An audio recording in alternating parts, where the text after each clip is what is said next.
بہت ہی مبارک مہینہ ربیع الاول شریف کا مہینہ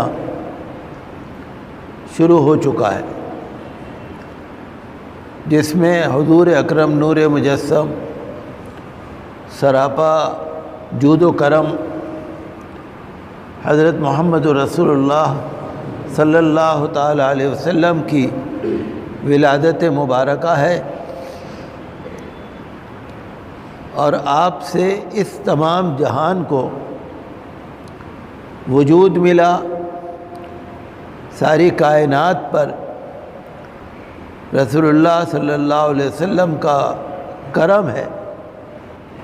اللہ تعالی نے اپنے نبی صلی اللہ علیہ وسلم کو ساری کائنات کا مختار بنایا۔ اللہ تعالی نے فرمایا کہ بے شک ہم نے آپ کو کوثر عطا کی۔ کوثر کا مطلب ہے حوض کوثر، نہر کوثر، جو جنت کی ایک مشہور نہر ہے،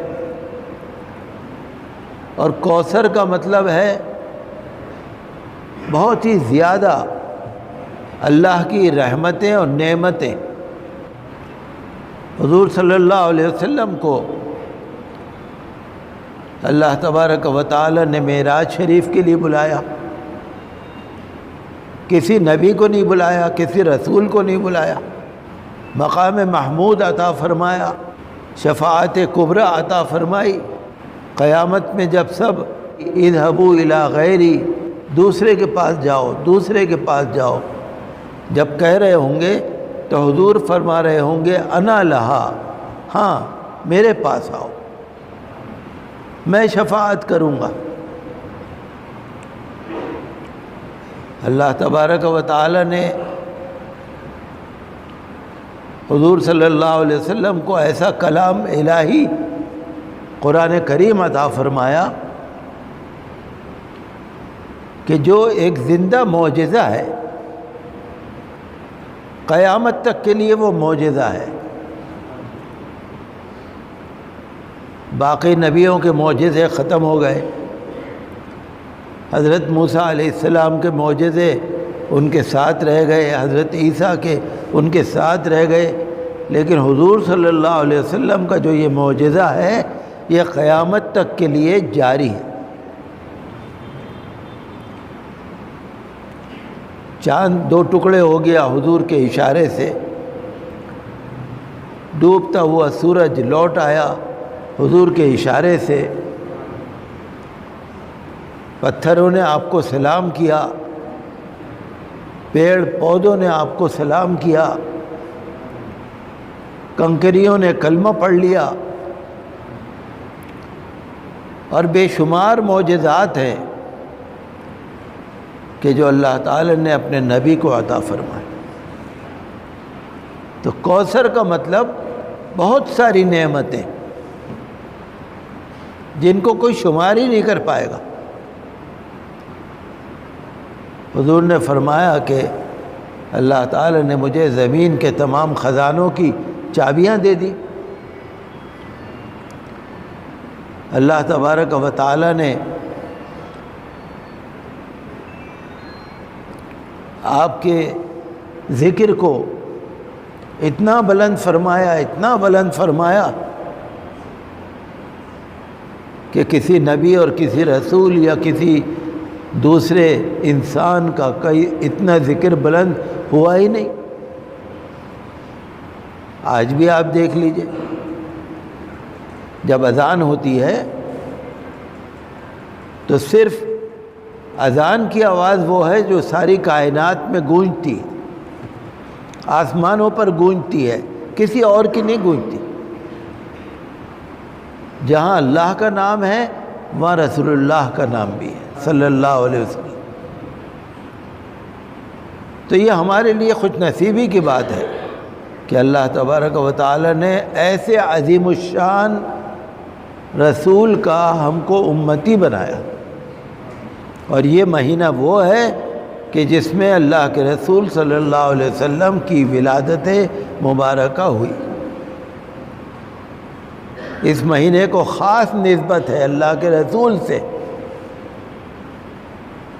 کہ ربیع الاول کے مہینے میں آپ کی ولادت ہوئی اور دنیا سے پردہ بھی آپ نے فرمایا ربیع الاول کے مہینے میں، اور بھی بہت سارے رسول پاک صلی اللہ علیہ وسلم کے واقعات ہیں جو ربیع الاول کے مہینے سے جڑے ہوئے ہیں۔ تو جب بھی یہ مہینہ آتا ہے عشق و محبت والوں کے دلوں میں رسول اللہ صلی اللہ علیہ وسلم کا عشق اور محبت اجاگر ہو جاتی۔ اللہ تعالی نے نماز میں بھی اللہ کے رسول کا ذکر شامل فرما دیا،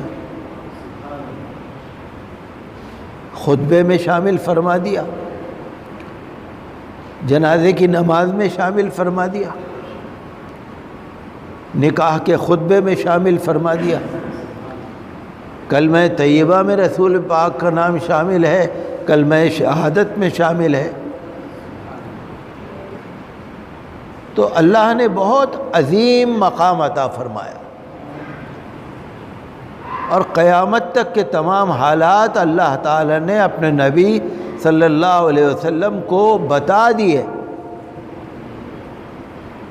قیامت تک کے حالات ان کو پتہ تھے، معلوم تھے، چونکہ اللہ نے ان کو بتایا۔ یہ شرک نہیں ہوتا۔ آپ یہ نیت کریں، آپ یہ عقیدہ رکھیں کہ اللہ کے رسول صلی اللہ علیہ وسلم کو دنیا زمانے کا سب کچھ پتہ تھا اور قیامت تک کا پتہ تھا۔ یہ شرک نہیں ہے، چونکہ اللہ نے بتایا ہے۔ اللہ کا علم تو ذاتی ہے، اللہ کو کسی نے بتایا نہیں، لیکن رسول اللہ صلی اللہ علیہ وسلم کا جو علم ہے عطائی ہے، اللہ نے عطا کیا ہے۔ اس میں شرک نہیں ہے۔ اللہ کے برابر تو کوئی ہو ہی نہیں سکتا۔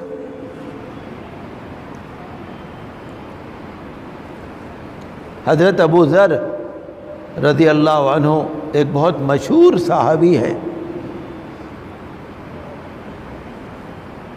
آخر وقت میں وہ ایک ایسی جگہ جا کر رہنے لگے، مقام ربضہ ایک جگہ تھی جنگل بیابان میں، آبادی سے باہر نکل کے، جہاں نہ کوئی آدم نہ کوئی آدم ذات، صرف میاں بیوی وہاں جا کے رہنے لگے۔ کوئی آبادی نہیں، کوئی گھر نہیں، کوئی مسلمانوں کی آبادی نہیں۔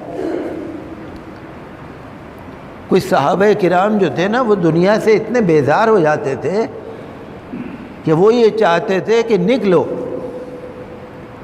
بس اللہ کی یاد میں رہو، اللہ کا حکم۔ دن گزر گئے، جب ان کی وفات کا وقت قریب آیا، حضرت ابو ذر کی وفات کا وقت جب قریب آیا تو ابو ذر کی بیوی ام ذر رونے لگی۔ غور سے سنیے گا آپ واقعے کو، اس میں بہت ساری باتیں ہیں۔ حالانکہ وفات کا وقت تو کسی کو پتہ لگتا نہیں کہ بھئی وفات ہونے والی ہے، مرنے والے ہیں، کوئی پتہ لگتا ہے کسی کو؟ نہیں پتہ لگتا۔ ان کو پتہ لگ گیا۔ حضرت ابو ذر کی بیوی رونے لگی تو کہنے لگے، حضرت ابو ذر کہنے لگے کیوں روتی ہو؟ کہ جی آپ کا وقت وفات کا قریب آ گیا، ہمارے پاس تو کفن دینے کے لیے بھی کپڑا نہیں ہے، ہمارے پاس تو جنازہ اٹھانے کے لیے کچھ مسلمان بھی نہیں ہیں، یہاں جنگل بیابان۔ کہنے لگے فکر نہ کرو۔ ایک مرتبہ صحابہ کرام بیٹھے ہوئے تھے سارے، تو حضور صلی اللہ علیہ وسلم نے فرمایا تھا کہ ہمارے اتنے لوگ جو بیٹھے ہیں، ان میں ایک آدمی ایسا ہے کہ وہ ایک ایسے مقام پر اس کی موت ہوگی کہ جہاں کوئی آبادی نہیں ہوگی، کوئی پوچھنے والا نہیں ہوگا، جنگل بیابان جگہ میں ہوگی۔ لیکن حضور نے فرمایا تھا کہ وہاں مسلمانوں کی ایک جماعت پہنچ جائے گی۔ حضرت ابو ذر نے کہا مجھے پکا یقین ہے کہ وہ میں ہی تھا۔ اور مجھے پکا یقین ہے کہ حضور نے فرمایا تھا کہ مسلمانوں کی ایک جماعت آئے گی، لہذا وہ آئے گی، گھبراؤ نہیں۔ انہوں نے اپنی بیوی سے کہا جا کے دیکھو۔ وہ جا کے دیکھی تو انہیں بہت سارے مسلمان دور سے آتے ہوئے نظر آئے۔ جب وہ ان کے قریب آئے تو انہوں نے ابو ذر رضی اللہ عنہ کے بارے میں ان سے سوال کیا۔ انہوں نے بتا دیا کہ ابو ذر وہاں رہتے ہیں۔ وہ آ گئے، ابو ذر رضی اللہ عنہ سے ان کی ملاقات ہوئی۔ ملاقات ہونے کے بعد حال چال پوچھا انہوں نے، اور پوچھنے کے بعد حضرت ابو ذر نے یہ کہا دیکھو بھائی، مجھے جو کفن دے وہ کوئی سرکاری نوکر نہیں ہونا چاہیے، مجھے جو کفن دے وہ کوئی امیر مالدار آدمی نہیں ہونا چاہیے۔ ایک نوجوان کھڑا ہوا، ایک نوجوان نے کہا چاچا میرے پاس یہ 2 کپڑے ہیں سوتی کپڑے ہیں، میری ماں نے ان کو بنا ہے، یہ 2 کپڑے لایا ہوں، اور ایک ازار ہے میرے پاس۔ انہوں نے کہا ہاں ٹھیک ہے، کفن کے لیے مجھے اس میں کفن دینا۔ ساری باتیں کر کے، سارت اطمینان کر کے پھر ان کی وفات ہوئی۔ پھر انہیں 2 کپڑوں میں اور ازار میں کفن دیا گیا۔ پھر ان لوگوں نے ان کو تجہیز و تکفین کر کے، غسل دے کے، کفن دے کے، پھر جنازے کو لے جا کے دفن کیا۔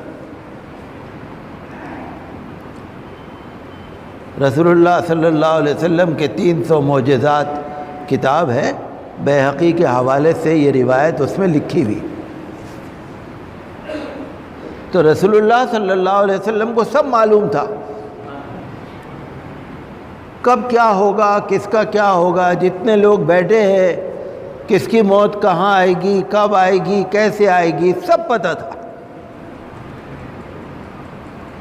اور صحابہ کرام کو بھی یقین تھا کہ جو رسول فرما رہے ہیں وہ سچ ہے، وہ جو فرما رہے ہیں وہ ہوگا۔ دیکھیے ابو ذر ایک جنگل بیابان میں جا کے رہنے لگے، تو بحیثیت ایک مسلمان ان کو بھی تو یہ فکر ہوتی ہوگی نا کہ بھئی یہاں کوئی ہے نہیں، لیکن ان کو فکر نہیں تھی۔ ان کی بیوی کو فکر ہوئی، ان کو نہیں تھی فکر، کیونکہ ان کے سامنے رسول اللہ صلی اللہ علیہ وسلم کا یہ فرمان تھا۔ تو حقیقت یہ ہے کہ جو رسول اللہ صلی اللہ علیہ وسلم نے جو آگاہی عطا فرما دی حدیثوں میں، تو وہ ہمارے لیے پتھر کی لکیر ہے، وہ ہمارے لیے سچائی کا ایک پروانہ ہے۔ کوئی مومن یا مسلمان اس میں اگر شک کرے تو وہ پھر مومن اور مسلمان ہونے میں اس کے شک ہے۔ جو فرما دیا فرما دیا، یہ ہے نبی کی شان، یہ ہے وہ کوثر، یہ ہے وہ اللہ کی نعمتیں جو اللہ نے بے شمار نعمتیں اللہ کے نبی صلی اللہ علیہ وسلم کو عطا فرمائی۔